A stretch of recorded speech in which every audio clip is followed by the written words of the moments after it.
All right, we will call to order the Library Board of Trustees meeting at 7:17 PM on Tuesday or Monday, April 8th.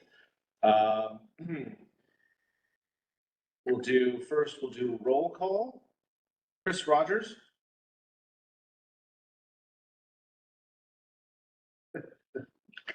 Chris. Here and present. All right. Peter Wilner. Present. All right. Aaron Harrigan. Here. And May Dare. Right. Full attendance. We will, at this point, we'll open it for public comment, which I do not believe we have any at the moment. If we do have any arrive late, we will add that to the back of the meeting. At this point, we will go through the approval of our minutes. The one note here is there's a typo in the February meeting. It's actually the March meeting we'll be reviewing. So yes, we'll do the March minutes. Also, that is on me.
Are there any edits to the minutes from last month?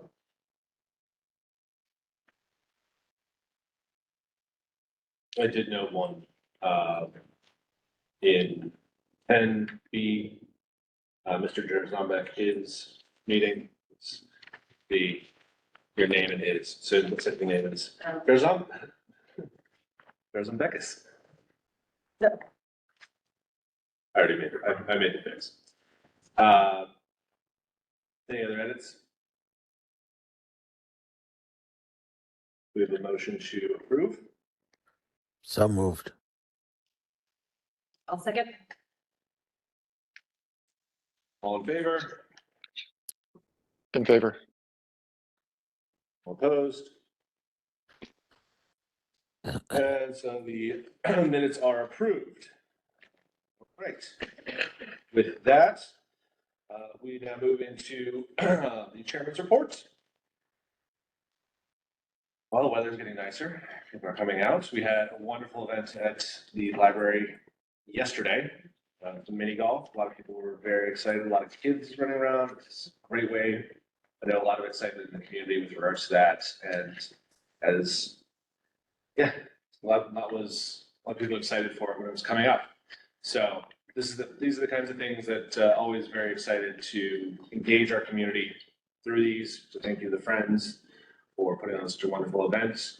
And yeah, I think one of the things we should look at next year is there, we've talked about it the night before, We will do one. We found someone who will chair it. So we'll do a Saturday night event, adults mini golf. Probably not I'm thinking not 18 holes, like 9 holes, and then, refreshments and music and, like golf themed things, but I think 9 holes of mini golf is probably enough. Yeah. So that will happen next year. So we're just gonna work with the provider to see what dates they might have available, and so it'll be a Saturday night, adults, and then we'll do Sunday with the kids mini golf. That's fantastic. Yeah, It'll be that was fun. some feedback I was getting from Yeah, friends of mine. It was, you guys do that for just like adults or? Yeah. I think it'll be really fun. There's good, I think it will be I think people will be very excited about that, for sure. But no, I think it's a great opportunity for people to come in and engage with the library in ways they don't normally do it, and see all the different things that we do offer here. So thank you very much. With that, we'll move into library updates. Scott. So in March, we held OBOP, which we will report on later. Some program highlights for adults. They have a popular Dr. Mark Schenker. Again, it's a 4-part series focused on 4 classic novels celebrating their publishing centennials in the 2020s. For teens, we had 22 PEEP dioramas, which were completed and they're on display. So patrons can actually vote on their favorite, and that's at the Woods Branch. This is a very popular FPL tradition. And then for children and families, just to highlight, children's book author and Fairfield resident, Mary Jo Scott, shared her new book, Lucy and Sam. They did it at the main library. It was a very, very, very popular program. The Passport program for CT libraries is ongoing. This was the first week. It's a statewide initiative coordinated by the Connecticut Library Association. State residents are encouraged to visit 5 or more libraries in April. Both of our locations are participating, and our giveaway is a really cool vinyl sticker of the fox, which is really, really impressive. I like the way we've been using the fox lately. Our town IT department has identified a problem with our ILS partners, Pequot and Fairfield Museum, connecting directly to the ILS server. That's the integrated library server. That's basically our point of sale system.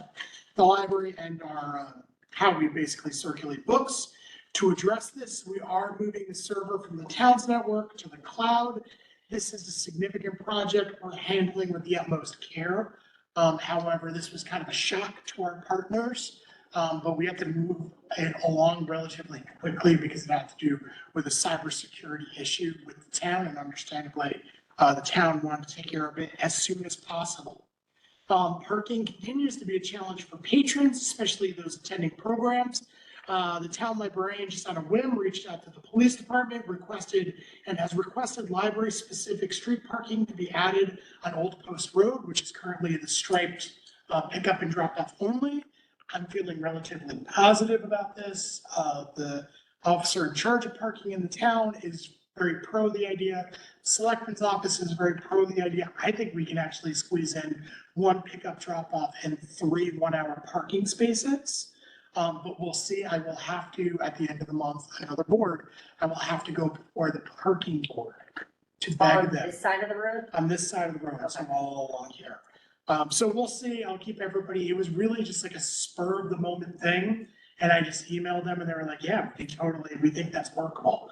So we'll see, but adding free parking, especially if they're express, for those patrons running in and out to drop off books and pick up holds, we think that'll actually have a pretty significant impact on overall parking in the parking lot. We're trying to minimize the amount of accidents, the amount of just It's a tight parking. craziness. If you have a big car, it's a challenge. Yeah, and DPW did a really great job actually, and shout out to Recreation as well. We got a parking curb put in the parking spot in front of the stairwell from Brick Walk, which is really well used in some of the staff park over there. People started to park into it, so basically the car was hanging over the stairs, and they weren't. It's supposed to be small cars, but they weren't, like SUVs, giant SUVs parked into the stairwell. So DPW within like an hour came and dropped, and Anthony really helped with this, came and dropped a curb stop, and it's been really helpful, so shout out to them as well. Are there a lot of accidents and issues in the park? Like once a month, Complaints? once a month, Complaints, yes. yeah, complaints once a day, complaints. It is tough. Especially if it's raining and you have your little kids and you're trying to get out of the car on the road and get to the program. Yeah. Yeah, the fender benders have been once a month, which is, we're always asked to review video. We had some issues with teens here at the main library. A big thank you to the Dean of Students at Ludlow Middle School. I say this in writing, but maybe the Ludlow Middle School student who elbowed me and said, talk to the Dean of Students, and then walked away. And the She school, didn't say that, huh? yeah, and the school resource officers, who helped us identify the students, and then they actually, I met with 4 of the 5 families at the middle school. Some of the students' behavior was serious enough that they've lost library privileges for over a year. Some of the students, it's just kind of a slap on the hand, like, watch out who you hang out with. Also advise your 6th graders if they're gonna do things that might be illegal in the library, not to wear a sweatshirt with their last name on the back. But everything was worked out really well. The staff handled it amazingly. You can't always have a staff member in the room or around, so the adult services staff did an incredible job of really interacting with the kids, taking care of the issues. The one downside to all of this is we have seen a drop in usage of the space, because as we were told by members of our teen council that they didn't like the energy of the room, so a lot of kids have stopped coming. We're hoping word gets out that it's a little bit safer to be in that space, but it was definitely disappointing, and some of the videos kind of wild. Who was on the teen council? That's about 20 kids who are just students from. That have volunteered to be part. That volunteer to be part of like the teen council. They're the ones who tomorrow night are helping facilitate performance in the periodical room. They really help set up a lot of the programming that goes on with Jen. And some of them were volunteers. The library will be open in 30 minutes. So every libraries have them. It's kind of a standard. It's a good way to get kids involved. Ours here is Just to really, remind you, a lot of kids. we'll shut down in 15 minutes at 7:45. The town attorney has been reviewing, that's what we were just working on before the meeting, new and existing contracts for over 1 month. So in other words, if the contract's $25, but it's 2 months, it needs to go before the Board of Selectmen, it could be $4,000 and not. And this really has created a lot of work for Jan, the staff, and I, albeit the next, we just sent like 20 contracts over to the town attorney to review. And we will have to go to the next Board of Selectmen meeting because of it. So it's definitely a lot of additional work for administrative staff. If you don't mind, I'll just go to section B. How many total contracts do we have over that amount? We don't know. We're finding out. So, I mean, this is probably in the end, anywhere from 200 to 300. I mean, this is user agreements to our Zoom account, our Canva account. So if we sign up for a service, because, we're working with a charter that's over 200 years old, and they want to follow the charter as it's written, we have to do this.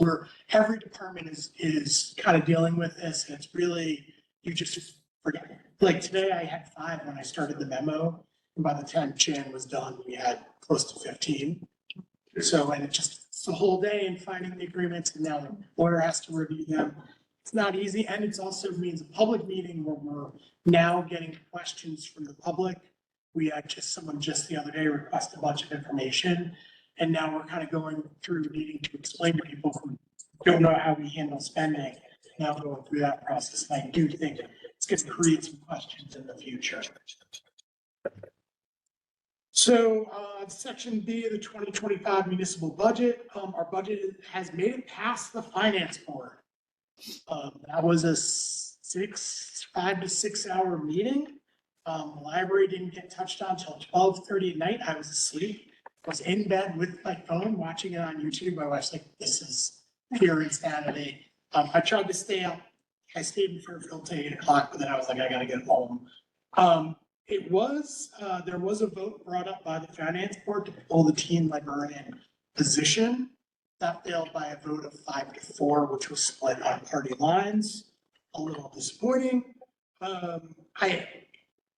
The next meeting is the RTM meeting. They cannot add, but they can take away. So I do hope board members can find time to write or contact members of the RTM to let them know the importance of this position in that meeting. Some things were said in that meeting which were inaccurate, which really wrangled me, and I wished I had been there to kind of correct them. We fill this position, that person will be at Woods primarily. It does not only help the library because it gives us another person to focus on teen services, but the teen librarian also does hours on the reference desk at the branch. So that would actually help us in two parts, both with teens, but also with staffing at the branch. And the majority of libraries of our size have teen librarians. That was something that was said at that meeting, that most towns don't have teen services librarians. That was me at 6 in the morning yelling in my kitchen as I was listening to it. That's completely inaccurate, and we will bring the factual information to that meeting. So will you be at that next meeting? I will be at the RTM meeting. The department heads have never been asked to be at the final vote because the assumption is there will be no questions asked of the department head. This year was very, very different. Usually that's the quickest meeting. This year was very, very different. So most of the department heads that I've spoken to, we all plan to be at that meeting next year, no matter how late it is. So it was interesting. It was it was a big change from the previous. Is there advocacy support that's needed before this next meeting? I would like to see, and I was going to talk to Danielle, because you did vote, the Friends did vote to write a letter. Yeah. I think we do need to write letters to the members of the RTM, just in case. Okay. So that's it. I go before the RTM board on April 24th. So if you know someone on the RTM or are comfortable reaching out to members of the RTM, that might be a good time to kind of say, hey, please, these are the facts. And if you want talking points, we can get the talking points. Yeah. Yeah. They would be, for ours, it would be similar to what we had before, about the usage in librarian and all that stuff, yeah. And then one last thing is, Sorry, Scott. Don, would you be able to share the language of the, Yeah, I'll send you a copy of the letter that we've drafted, yeah. thank you. and then one last thing, this is a new bit of news, for National Library Week, which is this week. We have new library cards with the fox on them. They're really cute. And shout out to Mary for the design. They're great. So please, if you want a new library card, say you lost yours. Don't tell Sue, like, sometimes you can do that, and come in and get the new cards. They're really, really cute. Is it only for this week? No, that's. Oh, this is the new going forward. Okay. We're launching That's this not week. this one time. I think do we know what color, is it purple this week? It's blue. Okay, so you cannot request a specific color, but if you or anyone in your party really wants blue, this is the week to get it. Okay. I'm waiting. We have to go through the box order for the Wait. Blue one, the box, blue box is gone now. Oh, buddy, the next color. And then OBOT, I'm handing it over to Jan. So OVOT was very successful this year. This was our 16th time. And this was the first time that Mary Coe and Claudia Silk were not involved in the chairing the OVOT committee. So they were honored with plaques from the Board of Library Trustees at the author event as a thank you for their many years of hard work and service. So this year, our head of teen services, Jen Laceman, and head of adult services, Philip Bard, took over as co-chairs. And we ran it a little bit differently this year. In the past, when there's been one big committee, This year, we made two committees, the book selection committee and then the committee for marketing and programming.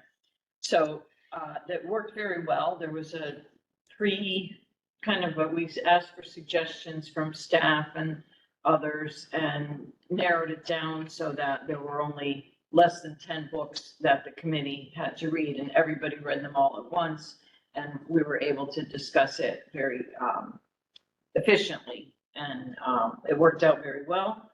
We had a couple of, it was very, very close vote in the end, and Angeline Booley's Warrior Girl on Earth was selected, as you know. And also companion books were selected for middle grade, and also for a picture book for younger children, Barry's Song. The middle grade book was We Still Belong by Christine Day, and Barry's Song by Michaela Gold. So if you didn't make it or see the event, Angeline Boulay was wonderful. She is intelligent, gracious, humble, and very endearing. And we've got so many positive comments about the program itself. And even people who weren't thrilled about the book, after they saw her, they appreciated it so much more. And then afterwards, we usually have some programming leading up to the author event, and it's usually not very well attended. So this time we tried not doing that and just having one day of programming after the event where we hoped that people would get interested. And that worked out really fantastic.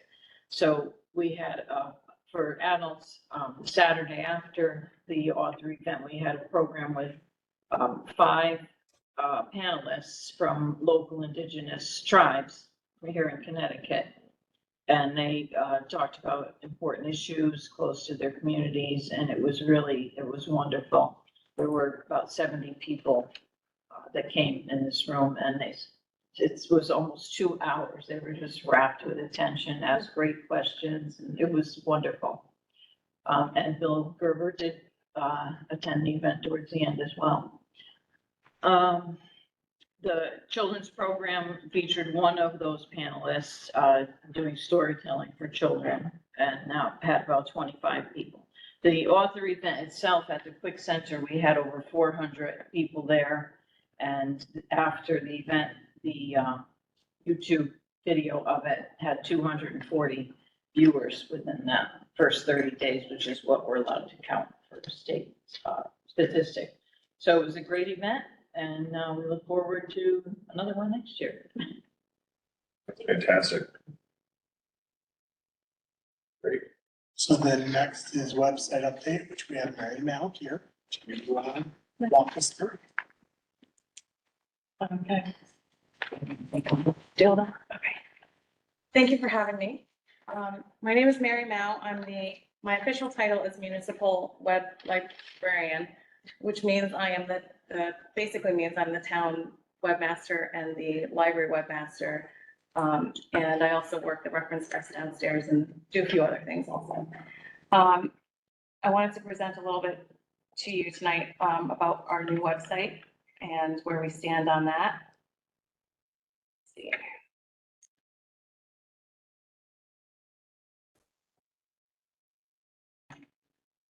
She's also responsible for some of our graphics.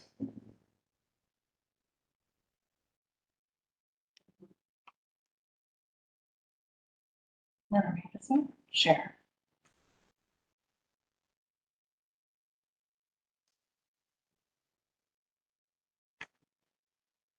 Okay. I thought this would be appropriate for today. Yeah. Okay. So this is our vendor timeline. In early March, we had several meetings with the vendor. We talked about concepts and ideas. And it progressed along pretty nicely. And then 319, they presented us with 2 different website views. And then they expected us to do client feedback 7 days later. They wanted us to give all the feedback. And then 3 days later, they were going to give us a new reveal. And then a few days after that, we were going to have to approve that. And then the development was gonna begin the day after, which the timeline moves really fast. And so we've met none of those dates. It's just, it just moves way too fast for us. Take a job. Yeah. Right, and so we haven't been able, I passed on the information to all of our managers and all of our team members, and we're doing the best we can. As far as the feedback goes, they wanted feedback on the current website, then feedback on the new reveal of the homepage, and then they also wanted us to basically reorganize the whole sitemap and the whole entire website and all of our pages within 7 days. I sort of. Are they're not helping with like the structure at all? So they actually presented us with a suggested structure, but You they have- didn't give us a, conversation about it, so they just kind of threw it at us and said, hey, how about this? Yeah. So if you are okay with that, but Children's has different ideas, so currently we're working through that now, and that's where we're at, so. Let's see where, we did do a staff feedback. It's a lot of the same things. There's issues about the calendar and the catalog, which actually has nothing to do with the website, but a lot of people don't understand that. The databases, how they're laid out, how people find Overdrive, or how people find consumer reports, and just the general homepage layout. There's just too much text. And I think nowadays people are so used to icons and big pictures and just a clearer, simpler view. 20 characters. Yeah. It hasn't been easy to find the catalog and the account links. They're up in the upper right corner, but I think people just struggle to find it just because there's just so much data all over our website. The How Can We Help You box on the homepage that we have right now is helpful, but it gets buried down below. And there were some positive things. They like our colors, and everything is there. Eventually you'll find it. It's just hard to find. And so this is a preview. I kind of merged together two layouts. And so this is kind of what you're going to look at. We've changed a few things around. It says kids, teens, and adults, but we're going to change that to children's because that's our terminology that we use. So the events will be here. It'll be a very obvious box, and then it's also very obvious that you need to choose whether you want to search the website for something, or if you want to search the library catalog, or if you want to go to the statewide catalog. Do you want me to show the concepts link, which is the one where you can scroll down? Okay. Can I do that? Can I click on it? Okay, great.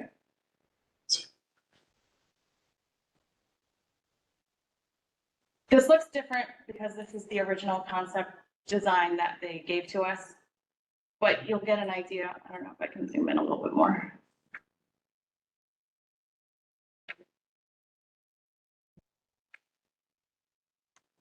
Oh, here we go. So right now, this is the version that we're going with, which has the white bar and the purple bar across. This will say account right next to it. And the events box will be over here.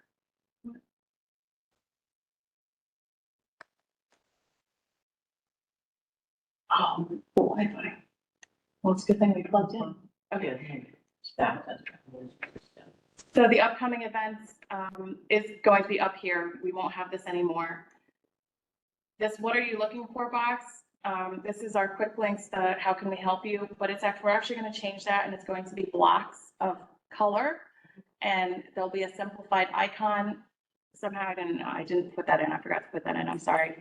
But it'll be just 4 boxes across, 2 rows of 4 boxes, and I'll have all of these links. So it'll be very colorful and very easy to just look at and see. You want a library card? We'll have an icon of a library card.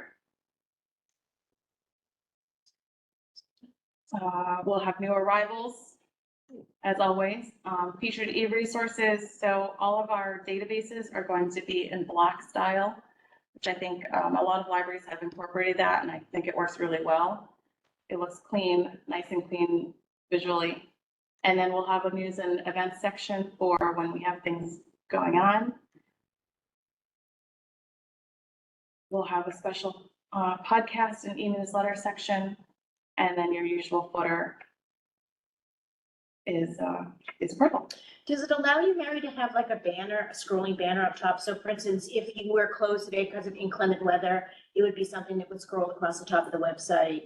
If you're wanting to highlight, don't forget deadlines for sign up for children's story time, like that would be something that would be like just at the top, so it would be like really time sensitive information. I haven't confirmed with them. I think it's a yes. Okay.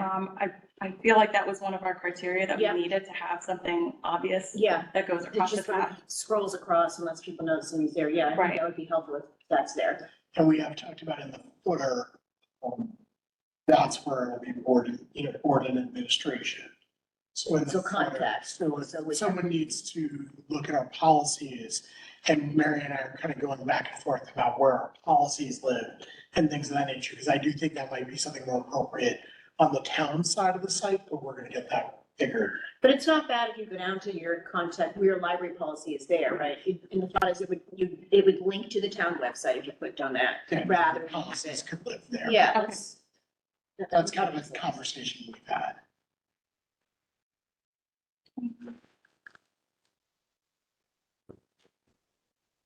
Oh, I got that. Oh, here. Okay. So our next steps right now is just to clean up our current website.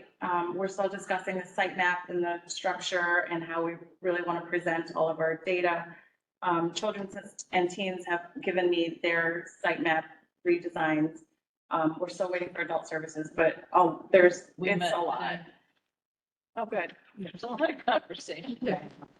Yeah, and then, when I have that done, I'll send it back to the vendor and they will come back with us with all of our changes, hopefully with everything that we have asked for. And then they start development. So fingers crossed on that. It still is good. Thank you. So originally they were thinking a launch in June. My guess is probably more July or August. But that's good because for me, that's kind of a soft launch and then we promote it in September when the kids are back in school.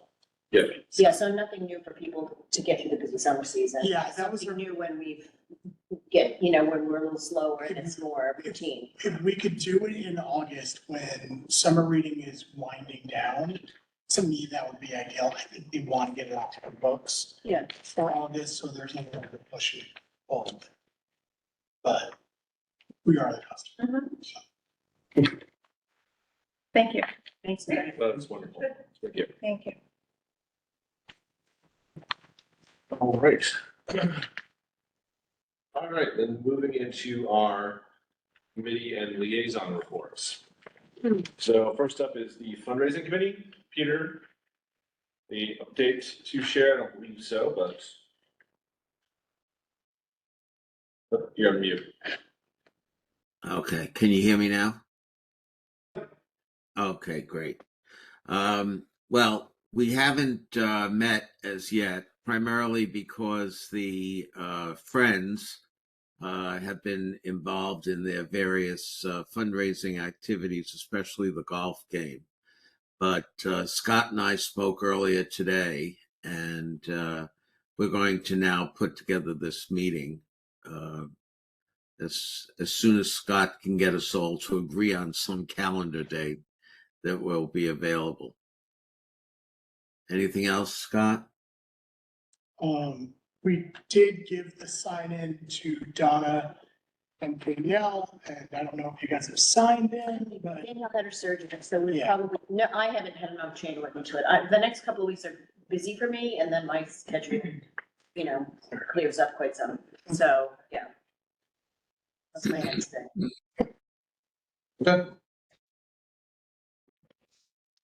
I know you said to sign in. We were month to month on that, weren't we? yeah, we're month to month on that right now. Okay. We voted on that last month, didn't we? About a month before. Month before. Do we need to vote again to extend it? Well, if we've not logged in, maybe we could reach out to them and say we've had some delay, could we Yeah, apply it to the following month? Because I don't think anybody's used it. And then we paid for, Yeah. paid for 2 months, maybe we can push 2 months forward. Okay, Yeah. I'll reach I out. think that probably makes sense. That would be, yeah, that would be preferable to authorizing another. Yeah, and, you know, we want to have a partnership with them, so in the spirit of, you know, sort of goodwill, that should be a good thing. Yep. Absolutely. Great.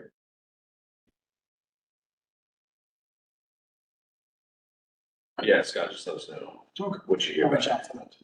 Perfect.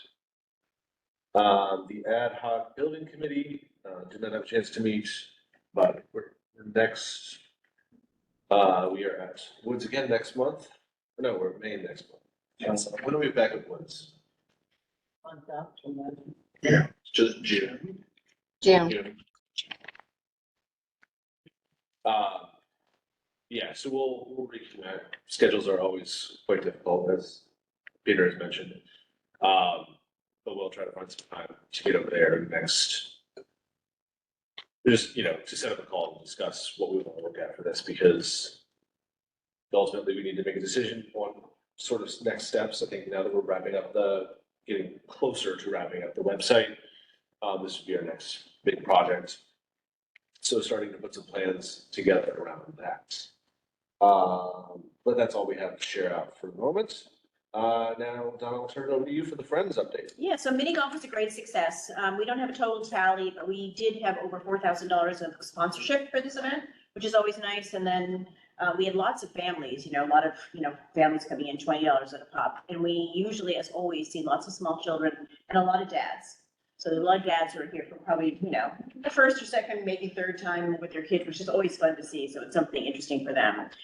The next event we have coming up is in the Kirshner Gallery. We have another gallery opening on Thursday. The gallery's been doing really well, and we are very well attended. There are, I think at the community thing, we have like 250 people coming for the community art show opening. So we always do an opening, like the Thursday after the art's been installed. And we, depending on how many artists we have, we serve refreshments, we have wine.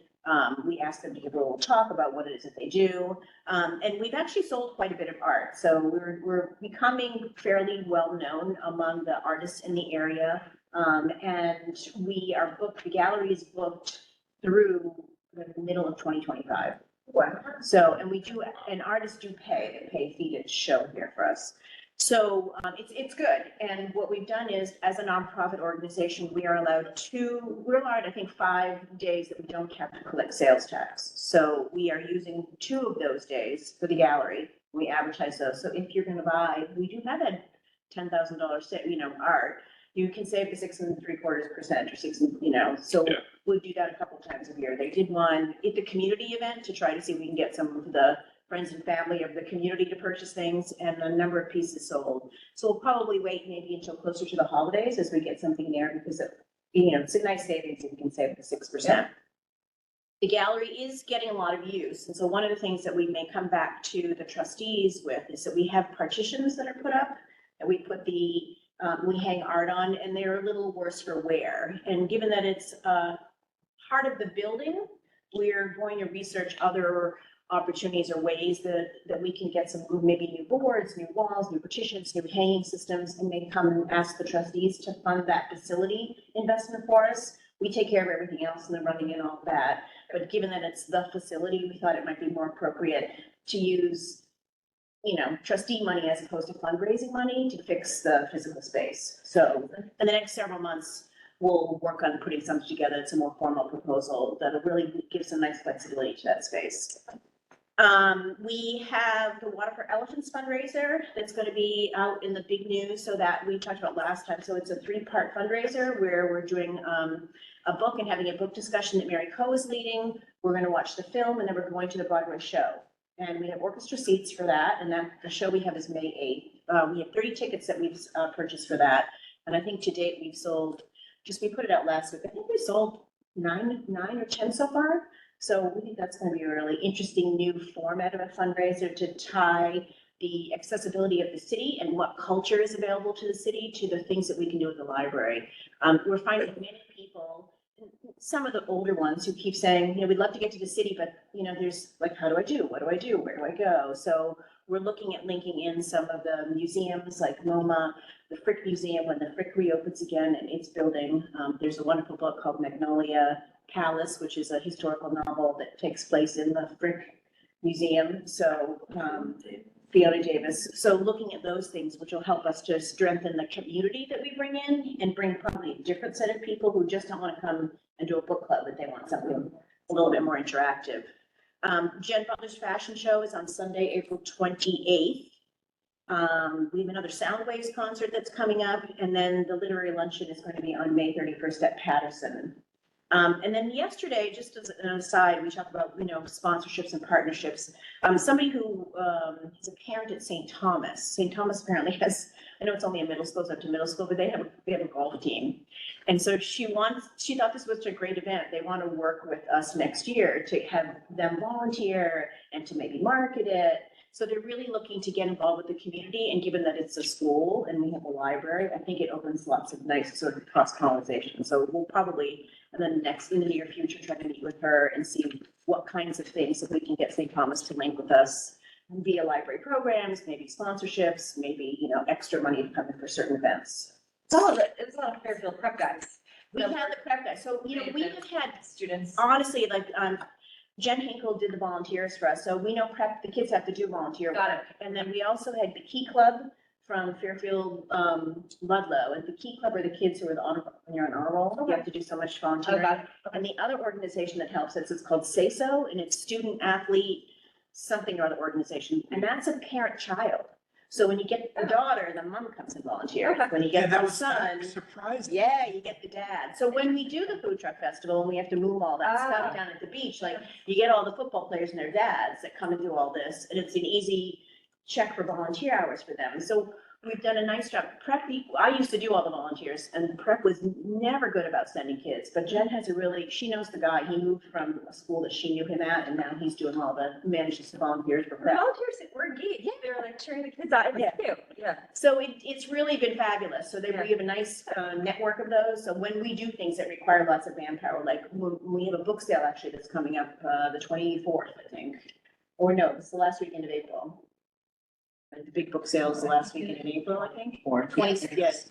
So we can get those kids to come and help lug the books up. So it's a little bit easier for the women who, it's a little bit more difficult to carry the heavy books. Yeah, so it's been good. You should think about the Morgan Library. Yes, the Morgan Libraries. Otter show right now. Yeah. The Morgan Library's on our list because I'm sure people have read The Personal Librarian. If you haven't read it, it's a fabulous book. It talks about Belle Della Costa. I think that was her name, Belle Della Costa. She happened to be like half black, and she was Morgan's personal secretary. And she went and expanded his collection from beyond manuscripts into impressionist art and some other things. So it's a fabulous book. And then when you go to the library and you're like, oh, wow, they talked about this. Oh, I remember this piece. And it's a really great visit. So that's something that we do that's high on the list. And also the public library. So that's another. Fiona Davis has another historical novel that she's written called The Lions on Fifth. And it's a sort of mystery, and it's got fact about the library. So there's lots of those things where we can go in. They have the museum right on the first floor of the library. Winnie the Pooh, all the original Winnie the Pooh characters are there now. So there's those things that sort of take us outside the book. I'm looking for something that deals with immigration, the Tournament Museum. If no one's ever been to it, it's a fabulous little museum on the Lower East Side. And they just started doing food tours again. So they're going to the Pickle Guy and they're going to this one. So they're taking, so it's an interesting thing to find a book about immigration and go back to where somebody came in, see how it is, hear the stories, walk in their steps, taste the food. So I think it really provides a nice cultural loop that's above and beyond what we're seeing happening in other libraries. So those are the kinds of things that we're looking to sort of bring some excitement, add new. Then none of them make a ton of money, but a lot of little things. And we're hoping that the people who enjoy it will then just donate. So it'll all come back in spades, we hope. I just want to go back to the OVA report because I grossly neglected to thank the friends who contributed so much, not only financially, which we're a little over budget this year, and they graciously accepted that, but the time that they put in helping us as well. We could not do it without the friends. It's great. And that's it. Fantastic. So, it really is very cool how like different things get people engaged with the library outside, all that stuff, all this stuff. It's Yeah. fantastic. It really is. Yeah, I mean, I think community outreach part is what's interesting, right? I mean, Yeah. people are new to town and how do you find things and what do you do? And I mean, we have like like two of our board women run the mahjong. Like, Yeah. there's 2 days a week there. There's so many people that come to play mahjong. And it's just, I find it fascinating. It's great. Yeah. It is great. Great. All right, Aaron, I'll hand it over to you now for the treasurer's reports. Sure. For the treasurer's report, good news again this month, and the market leading up, our endowments are up as well. The total balances of our accounts are close to 9.5 million, which is fantastic. So we're back to the levels we were in early 22. So that's great news. We have full Memorial and Jennings both up about 6% for the year since the end of the year. The only other update I have is that I had talked about, we transferred over to Mercer on the advisory side. We got, I'm sure Andrew got the welcome email from the Mercer email address. And I will schedule time soon to meet with our advisor. Same advisor, but just say, what's new? What do you guys have to offer? That's our services, anything we should be looking into. But that's all I have this week. Great. One thing just while I'm thinking of this, are we all squared away with the, is it Barbara? Yeah, I'll need the approved minutes from last month, the ones that you approved tonight. Then I can send all Okay. that. We have our signatures are good at this point. I believe so. They're looking good Do we to have me any, now. do we have any more information on Margaret Simcoe's? Oh, likely be a while, or I don't know, I've Simcoe's gotten a told couple for of, Christmas. I've today. gotten what? I think it was Simcoe. He just died a few months ago. I was told they're hoping before Christmas, because they also have the equipment, correct? Yeah, So I spoke with the okay, actual. so that's a executive. while ago. Yeah. But do they value her estate? Not yet, but she says it's sizable. She can't say, but she was like, it's sizable. So, okay, And we do know that it's tagged for specific use Right. yes. or Yep. focus, but I think we all need to keep in mind is, I'm sure we'll get eyes on the size of the endowment. Yes. So, all right, now on to the reconciliations and check registry. Anything to note with these, they should be on Well, specific. somehow, I'm still trying to figure out how to make that report look good. And I forgot to, put the accounts that these are from, but, Lori's, the award plaques, Philip R. and Lori Carnell's CLA conference would be, coming from just board administrative costs, and all the other costs are, from the Friends, to be reimbursed by the Friends.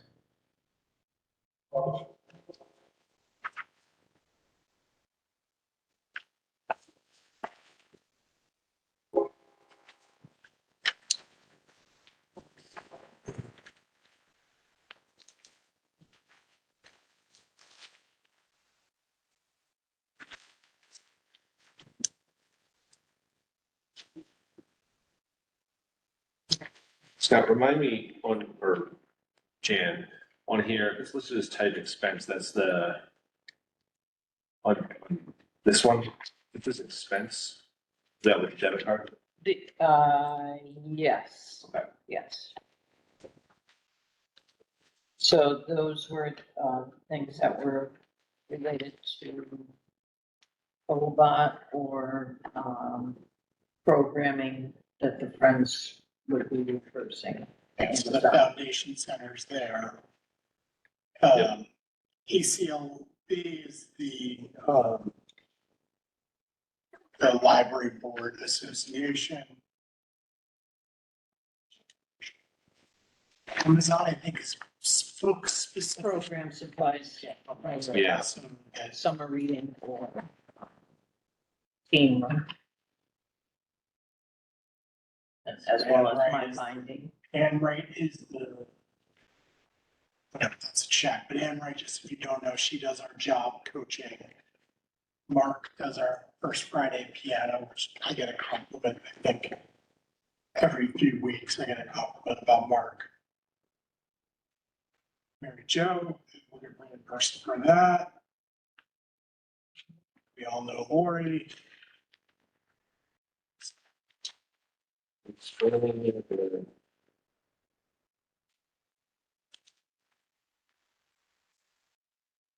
Everything is relatively straight. Okay.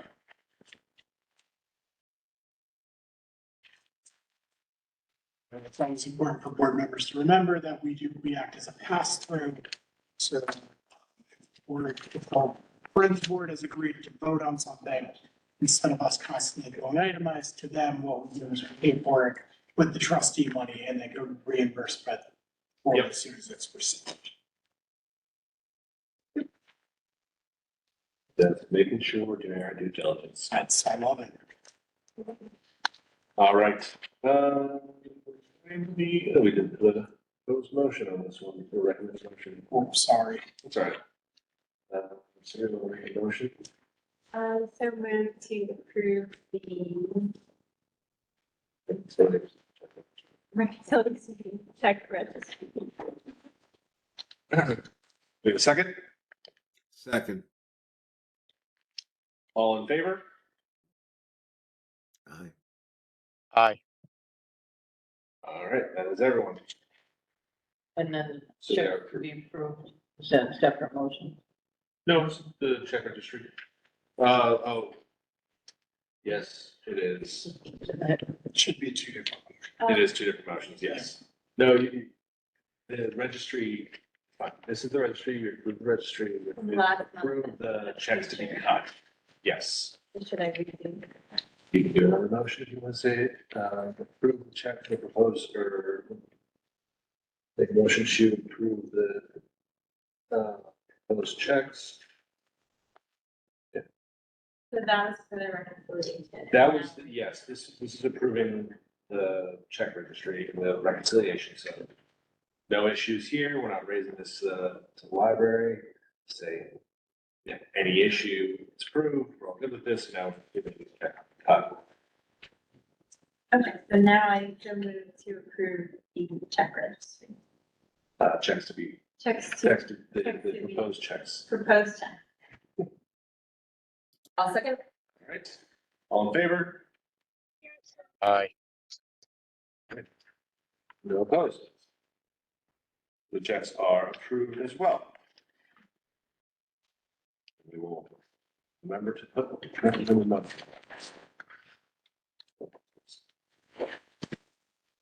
All right, now we'll go into the policy review and discussion. So Scott, do you want to share the update on the Sure. So I feel like these policies we've been looking at and discussing for 3 months now.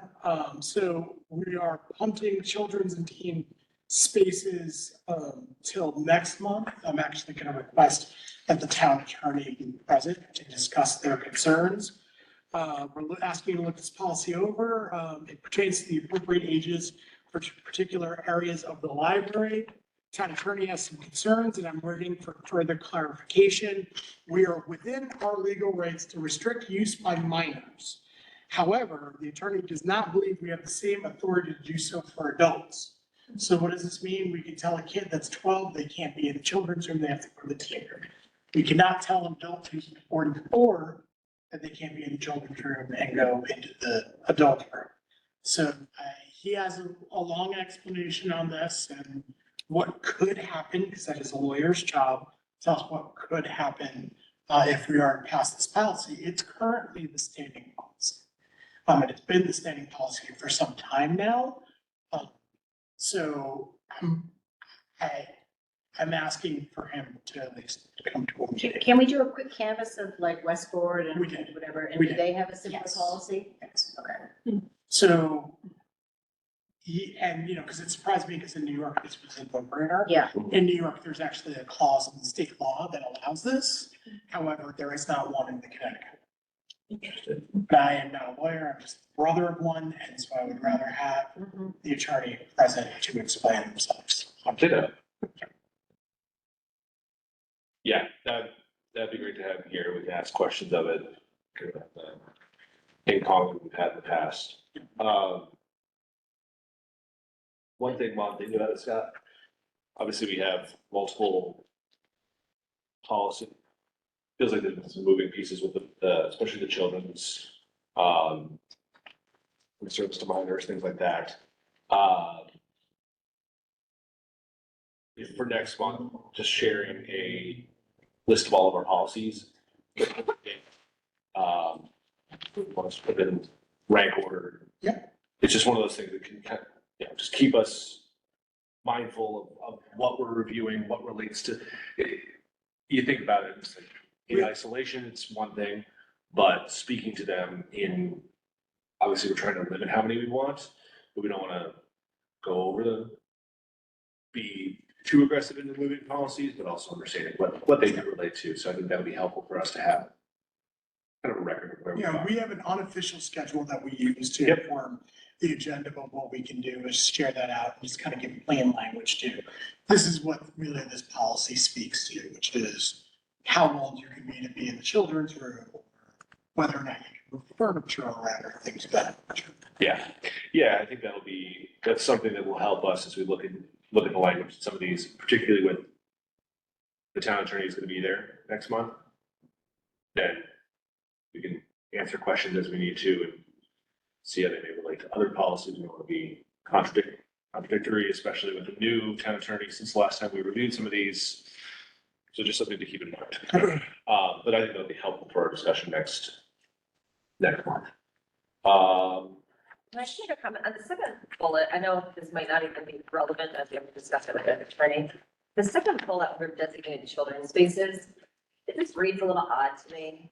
I get what it's trying to say, but because it's saying that the child must accompany the adult, it almost sounds like what we're trying to say is you should not, unless you are accompanying a child who you're there for the child's purposes, you shouldn't be there. But it almost sounds like, all right, if you're an adult, grab a kid. If you read the old policy, Yeah. which is unattended adults, Yeah, it's written in kind of a cute way, and I understand, it makes sense for the time yeah, that they wanted to write a policy that was soft, so that when they shared it with people, it was like, oh, it's cute, you need to have a kid with you. yeah. You need to be accompanied by a kid, and that's one of the reasons why I wanted to change the policy. Got it, okay. And it's not a knock on them doing it, I understand Yeah. why, and it was a different time. Yeah, And I'm a little bit so more, this is the language that was previous. this is very close to the language that. Got it, okay. Yeah, it sounds like a little. Yeah, hey, because they had it posted in the children's room with flowers on it. And it was supposed to be very soft. Yes. So yes, if I change that, then my response to staff can be, we want this a little bit more solid. Yeah. Because again, I write policy for inward.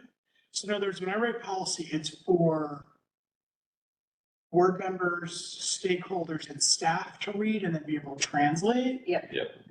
The way libraries wrote policy 10 years ago was just get the policy, here you go, and then it's all by plea. I'm not a believer in that. I think it should be explained, and then if they really have an issue with it, they can come to me, we can sit down with the policy and go through it and not, have the staff stuck to it. Got it. So, yeah, I mean, what I've noticed with our policy, all of our policies are good. The intention is good. It's just sometimes we're a little cute with our language, and I get why we were doing it that way, but no longer works. Yeah. So. Yeah.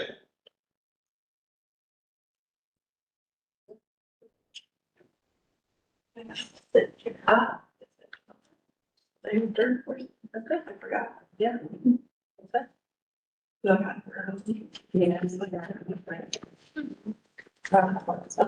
It's right over here.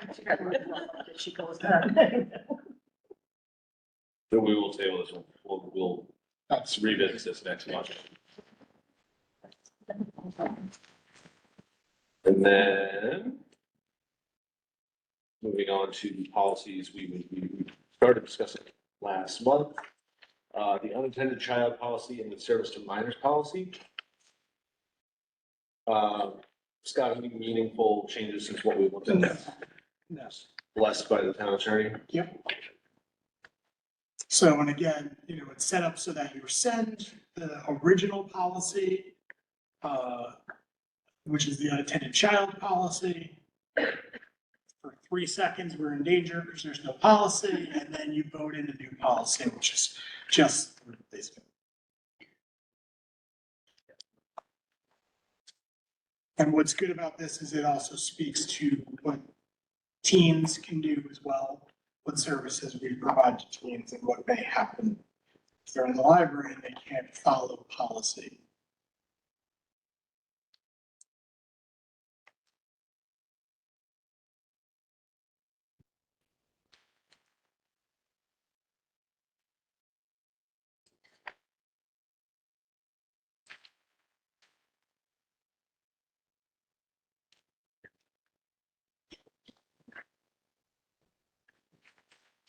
Do you like the new one, puts the statute up top as opposed to an appendix or, asterisk.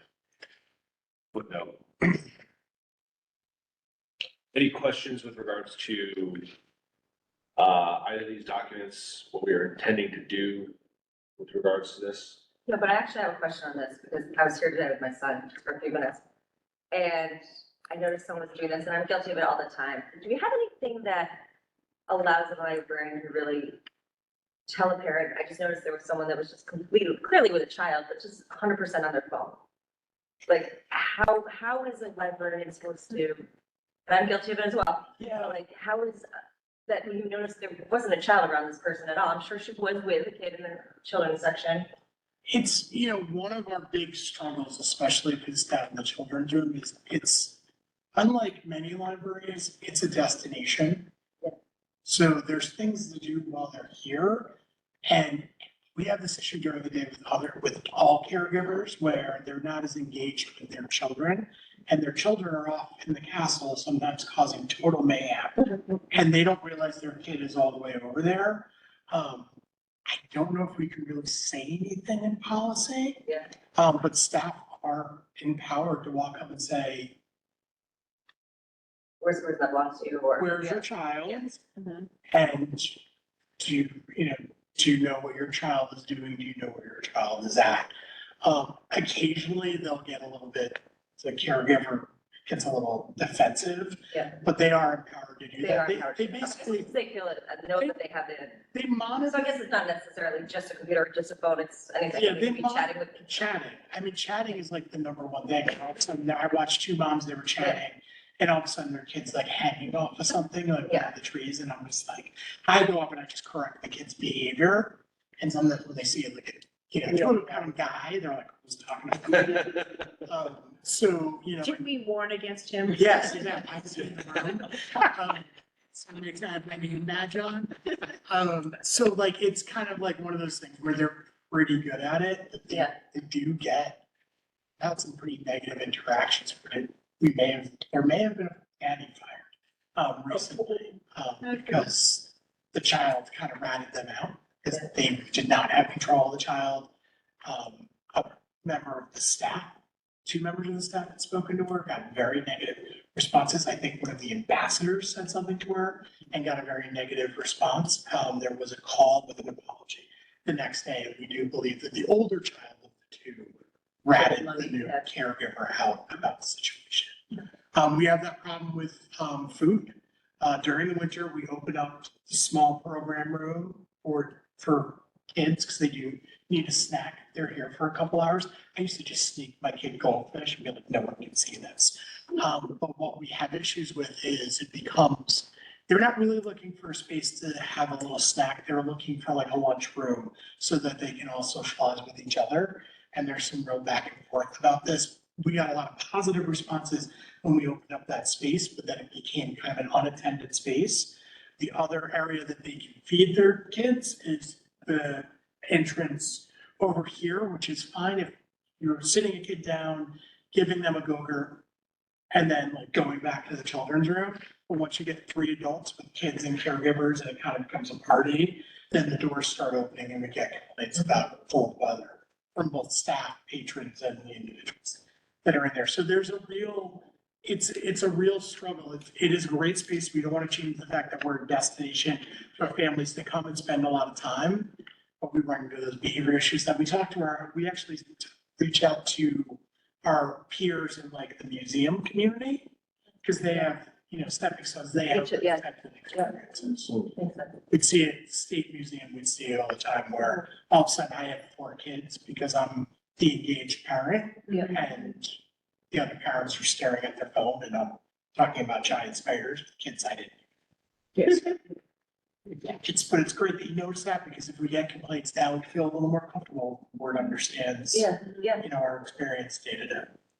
So the policy doesn't allow like a older teen to bring a younger sibling? Yeah. It does. I mean, they have to be an adult caregiver? No, so the child can be in the library with someone who's 14 years and or older. That I think is laid out.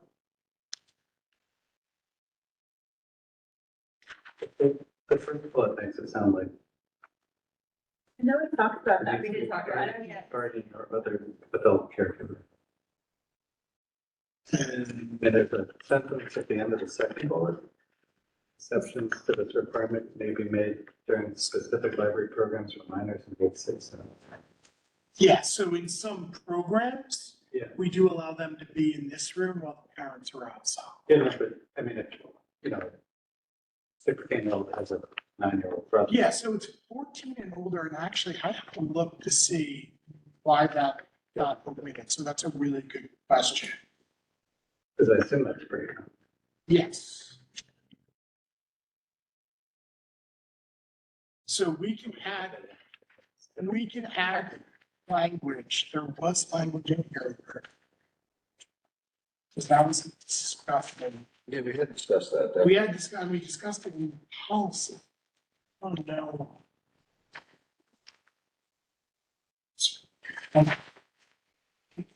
Yeah,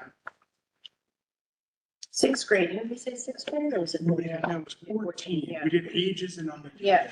So we can add a clause before we vote that defines caregiver as 14 years or older. Was that an issue last time? Is the 14 number? No, I was actually pleasantly surprised that the children's staff were comfortable with 14. Okay. So we can add, Just that word adult in the first bullet. yeah, we can strike adult.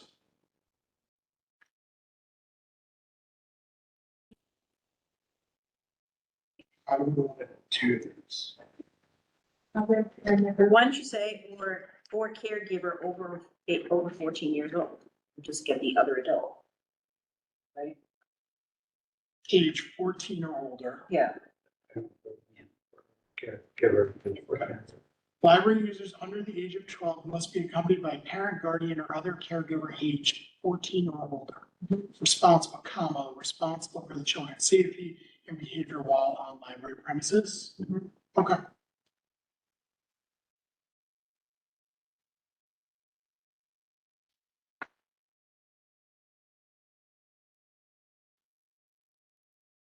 The funny thing is, like 12-year-olds, 13-year-olds, and 14-year-olds don't have it. Like, Yes, and that is one issue with, we, I'm at middle school, like, you should have birthday on them. I don't believe that they do. That's why the other policy speaks more to grades.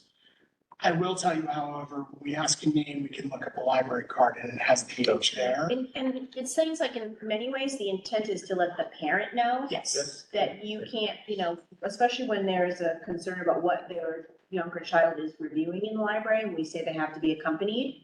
So it's very clear that if they aren't, then whoever they put them with that's 14 or older is responsible for what that kid's viewing, not an issue with material that's specifically in the library. It's on them. So I think it's, in some ways, Yeah, it's we're not more, IDing it's as they more for walk. that purpose than it is for to be punitive inside the building, right? I mean, that's how I read it. Yeah, no, Like, that's- we're just, it's a nice line in the sand for adults to say, don't just dump them because, Yeah. yeah. Yep. Scott, do you want to run that past the town attorney? I think we can pass. First to add that. No, we can just, we'll, in the motion, just make, we adopt The the revised policy. policy adding age 14, yeah. That's a good catch. I don't know where. Right, so we have to do the first one, sure. Yes. Yeah, you the have to first get have both to of them. Someone has to do the first one to rescind Yes, the meeting for the old policy. The old service. Yeah, on the So- back, there's a, so just to recap for everyone, what we're doing is we are rescinding the unattended Okay. minor, the unattended children policy, an improvement. replacing it with the service to minors. So we have to rescind this one first. Then, well, technically we do. You do it in the same motion, can you? Previously, we never worked out. They did Separate, okay. motions. Close. The library. I mean, we could theoretically do, Yeah, we're safe now. we could do the first, couldn't we do this first? Because we didn't have two, we'd have I was always, effectively redundant policy. I was always taught you get rid of the policy you're replacing first. Either way, I think. All right, let's do two. It's a move. Motion. By the time we get, we might as well just. That's right. Yeah, Yeah. That's bigger for our lives. all right. Let's do the rescind vote first. All right, I so move that the library board of trustees rescinds the unattended child policy. Second. All in favor? Aye. All right. So that policy is rescinded. Right, I so move that the library board of trustees adopts the service to minors policy. All in favor? Aye. Opposed? No. So we do adopt the service to minors policy, which will replace the unattended child policy. Right. And then we will revisit children with teen spaces next month with the town attorney. Now we move into new business, where we will discuss the schedule of service, which Scott has, this is our, closing, dates will be closed. Scott, anything to note on here? No, attached, is the schedule that follows the town holiday schedule laid out in the union contracts. Tried to buck it every year, but just gonna stick with the union contracts. We often close for evenings on the days before major holidays. In past practice, it's not written anywhere, but the town decides on hours during regular operating hours of the town. So in other words, they tell us when we can be open and closed between 8 o'clock and 4 o'clock Monday through Friday. Any evening hours or any weekend hours is decided by usually the town librarian, but this is something I really think should be done by the library. So things of note, we're closing for a 3-day weekend for Labor Day and Memorial Day. So those 2 3-day weekends, we started doing that 2 years ago. And we've received nothing but positive feedback from staff and no feedback from the public. So in other words, no one's come knocking our door saying, why aren't you open that Saturday before Labor Day, which is kind of nice. This year, one change is we are proposing to close the Saturday after 4th of July. We always do this when we expect low library usage, especially if we also predict difficulty in staffing. I think that's going to be a really hard weekend to staff part-time, full-timers. I'm sorry, 4th of July is besides Halloween. 4th of July is my holiday. I will not be here. On the Hudson doing whatever, kayaking. So I'm just proposing that we be closed on that Saturday. And this also helps with budgeting. So those holidays, we tend to burn a lot of part-time hours because our full-time people understandably are taking usually vacations around then. So it really does help us. And that is something, with the 2025 budget, there is some reduction in our part-time hours since we're asking for a full-time person.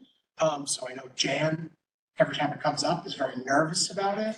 So anytime we can close for these special holidays, it goes a really long way with our staff. It helps us with those additional 30 or 40 hours that we might burn through. And honestly, most of the town is away. Is I mean- Juneteenth the thing? Juneteenth is not a thing yet. I'm not gonna even wade into that. Okay. Because that's a whole other Yeah. sticking point. So next year, I don't think it will be on the calendar next year, but if the town says we're gonna be closing on the 19th, then we're gonna be closed on the 19th, so that may change. So I'm not asking for you to vote on it this week, I'm just saying, look it over and then share your insights. You know, and if you, first, you know, if you run into somebody who's like, I really wish you were open on that Saturday of on Memorial Day, let me know, tell them they can contact me, but I think most people are on the Cape or someone else. Well, and the good news is we'll have a website that tells them and they can check books out on Hoopla or Libby or, Yep. you know, a variety of other things. So they're not shut down even when the library's not open. I just happened to see some feedback about weekend hours. Maybe you guys already know. A lot of parents Want us open earlier. instead of later, and they go to other town libraries. Yeah. So I would not suggest closing earlier. So who yes. regularly works the reference desk. We are busy until, I mean, we're ushering people out, families included, out the door at 4:40, 57. Yeah. So I would not, we have talked many times, I would love to be open at 10. That would be 10 to 5 to me would be ideal Saturday hours. And that's something that we're gonna continue to discuss. But that's good to hear. Because like my, little kids wake up at 5 a.m. So my game is 10 a.m. It's like It's lunchtime already. So I would like to be open, and I discussed it, my head of children's today was in my office saying, they seem to really want to be open more as well. There's a few things that come into play there, one of them being, how do we handle lunch breaks? So we're minimal staff on Saturdays. Sometimes that means 2 people or 1 person on the desk. So that would then mean 2 hours of 1 single person on the desk. That's something that's been brought up to me, and the lack of feedback from the community. So I'll be very happy at our managers meeting on Wednesday to bring up the fact that the board brought it up, that they were hearing feedback. Moms of Fairfield, Yeah, right? that's It was on Moms of Fairfield. Okay, that's good to So, know. I mean, and they can, because I think it's the bad weather days in particular that, like. Yeah. Well, you can share that it was discussed at the board meeting, and the town librarian is very open. Yeah. It says 2024. Oh, I'm sorry. Typically. Oh, there we go.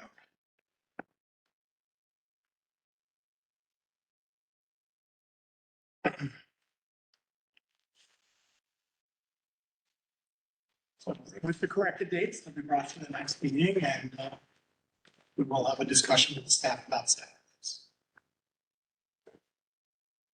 It'll be closing Sundays will be closed for the summer. Yeah. Once again. So we start in May because with Mother's Day, we start to see a drop in usage and really struggle. Also, Sundays are very expensive because they are they double or 1.5, Jan? So they are double and. Yep. It's an expense. Makes sense. Also makes sense why we close the Saturday after 4th of July. So we close Sunday anyway.